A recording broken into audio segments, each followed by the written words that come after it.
Affaires étrangères, Monsieur le Ministre, mes chers collègues, les débats sur la politique commerciale de l'Union européenne se suivent et se ressemblent tristement. Il faut regarder les choses en face. Le paysage politique européen est chaotique et se radicalise. Entre l'extrême droite qui prospère sur le mensonge et la haine et les néolibéraux qui prospèrent sur d'autres mensonges et d'autres haines. Ouvrez les yeux.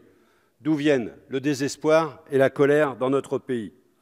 Ils viennent que les Français ont la sensation qu'on les abandonne, que le monde leur file entre les doigts. Ils ont la sensation que leurs choix politiques sont piétinés, que leurs emplois sont menacés, que leurs salaires ne leur permettront plus de vivre, qu'ils ne verront jamais leur retraite. Ils ont la sensation que les plus riches continueront à être plus riches, tandis que les plus pauvres s'appauvriront, que leurs enfants vivront dans un monde encore plus pourri que le nôtre. Ils ont la sensation que la planète brûlera bien plus vite que ce que les plus pessimistes prédisaient il y a encore 10 ans. Le constat est clair. D'un côté, le système économique, aujourd'hui, se radicalise. Il fonce droit dans le mur pour nous écraser. Les ressources naturelles, les salariés, les privés d'emploi, en violant les règles fiscales pour satisfaire l'avidité de quelques-uns. De l'autre côté, c'est le serrage de ceinture obligatoire. Comme disait à peu près Coluche, Français, serrez-vous la ceinture encore 5 ans. Et après, vous serez habitués. Parce que la crise en France est causée en partie par ces outrages commerciaux que l'Union européenne, avec votre complicité, nous fait subir. Le traité de libre-échange avec le Canada hier, la Nouvelle-Zélande et l'Australie, le Japon, Singapour et demain le Vietnam, etc. Tous ces traités libéralisent les échanges commerciaux en détruisant les droits de douane et en égalisant les normes économiques, commerciales, environnementales ou encore salariales. Et quelles sont les conséquences? Moins de droits de douane pour l'Union européenne, c'est moins de budget pour elle. Mais comme l'Union européenne ne s'embarrasse pas de paradoxe, elle s'en moque de ne plus avoir de droits de douane, puisqu'il lui suffit d'obliger les États membres à augmenter leur contribution annuelle. Donc les traités commerciaux, c'est moins de droits de douane pour l'Union européenne. Moins de droits de douane pour l'Union européenne, c'est plus de financement de l'Union européenne par les États. Et donc, pour nous, plus d'impôts qui partent dans le pot commun de l'Union européenne. Mais les négociateurs européens savent cela. C'est pour ça qu'ils ont bien pris soin, dans le cadre du traité entre l'Union européenne et le Japon, de le négocier dans le secret, pendant 4 ans, et de scinder la rédaction de l'accord en 2 parties. Ah, c'est la différence avec le CETA. Un aspect commercial et un aspect sur la protection des investissements. Pourquoi avoir saucissonné ce dossier comme cela? Dites-le, il faut assumer. Ce découpage n'a rien d'anodin. La Cour de justice de l'Union européenne a récemment indiqué que l'aspect commercial de cet accord était de la compétence exclusive de l'Union européenne, supprimant donc le besoin pour l'Union européenne de faire ratifier ce qui touchait au commerce dans ces accords. Il ne reste qu'à scinder en 2 les accords pour mettre d'un côté le commerce, qui ne doit être ratifié que par le Parlement européen, et de l'autre, ce qui doit être encore ratifié par les parlements nationaux. Le tour est joué. Plus besoin de validation des peuples dans la partie en lien avec le commerce, et pourtant, cette partie nous touche tous. Mais de qui se moque-t-on?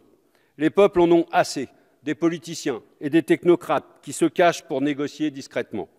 Parce qu'il faut bien se rendre compte de quoi l'on parle.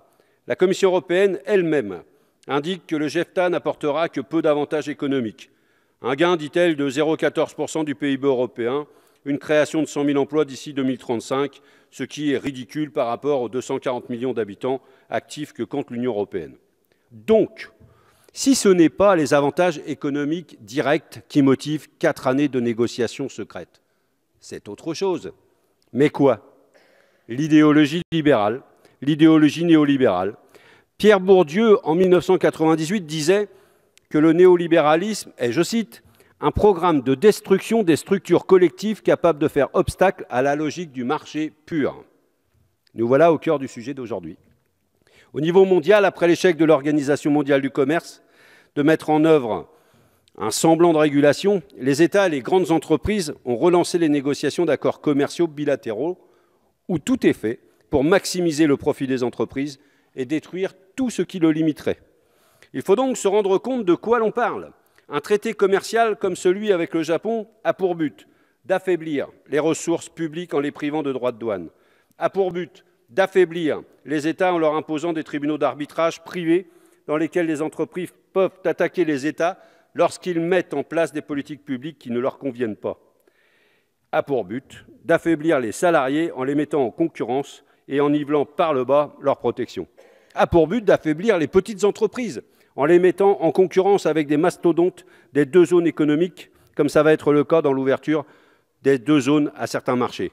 A pour but aussi de maintenir artificiellement une croissance économique atone depuis des années.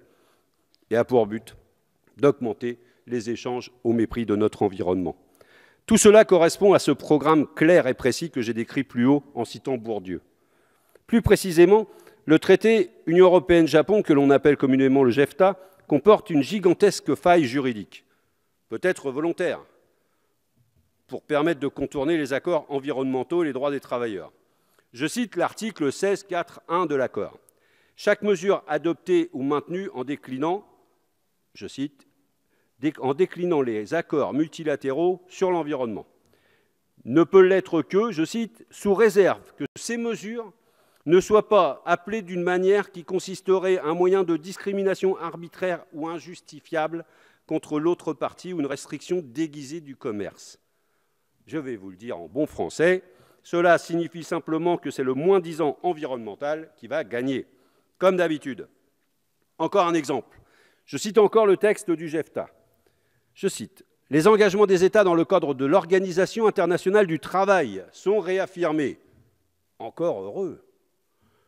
Mais ne peuvent contrevenir au droit commercial et d'investissement. C'est raté. Imaginez un peu, votre traité permet d'appliquer le droit international du travail que s'il n'empiète pas sur le droit commercial ou sur les investissements. En plus, je tiens à rappeler ici que le Japon n'a toujours pas ratifié les conventions les plus importantes de cette vénérable organisation internationale du travail qui va fêter ses 100 ans. Non, mais où on est? Qu'est-ce qu'elles doivent apprécier, les grandes entreprises? De voir comment les représentants du peuple que vous êtes, que nous sommes, et qui sont censés veiller à notre patrimoine social, économique et écologique, piétinent tout ça. Un dernier exemple. Le JEFTA ne fait aucune référence au principe de précaution et le Japon est l'un des plus gros utilisateurs d'organismes génétiquement modifiés au monde pour l'alimentation.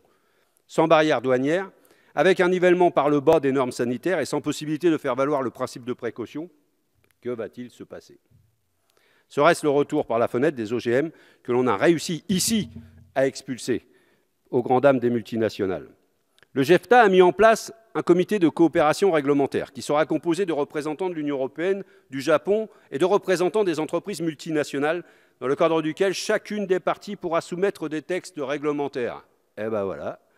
Donc les représentants des grandes entreprises pourront proposer leurs évolutions de normes et de règlements. Et quand on connaît la porosité entre la haute administration européenne et les lobbies, ça fait froid dans le dos. La politique commerciale européenne est donc un véritable cheval de Troie de la folie néolibérale qui fait pression sur le droit du travail, sur les salaires, sur les droits et sur l'environnement. Nous l'avions déjà souligné dans le cadre du débat que nous avons eu sur l'accord entre l'Union européenne et la Nouvelle-Zélande. Pourquoi importer des produits d'une zone économique située à 10 000 km alors que nous pouvons les produire chez nous? Un fonctionnaire européen a indiqué que l'augmentation des quotas d'exportation de viande de bœuf vers le Japon sera supérieure à l'augmentation des quotas d'importation de viande de bœuf autorisés dans le cadre du CETA. Du coup, nos agriculteurs seraient satisfaits. Elle est belle, cette logique. En fait, un traité avec le Canada qui menace le secteur de la viande en Europe, pour sortir de la crise, on négocie des quotas supérieurs avec le Japon pour l'export, au détriment évidemment de la qualité de la nourriture et de notre planète, jusqu'au lieu de manger du bœuf local, chez nous, nous mangerons du bœuf canadien et les Japonais mangeront du bœuf français. Si ça, ce n'est pas une fuite en avant, qu'est-ce que c'est?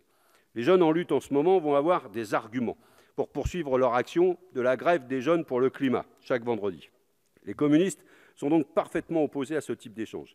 Ce qui importe, c'est l'échange pour l'amitié entre les peuples. Ce sont des échanges commerciaux, ce sont les peuples qui profitent, ou ce sont les peuples qui profitent et pas les actionnaires.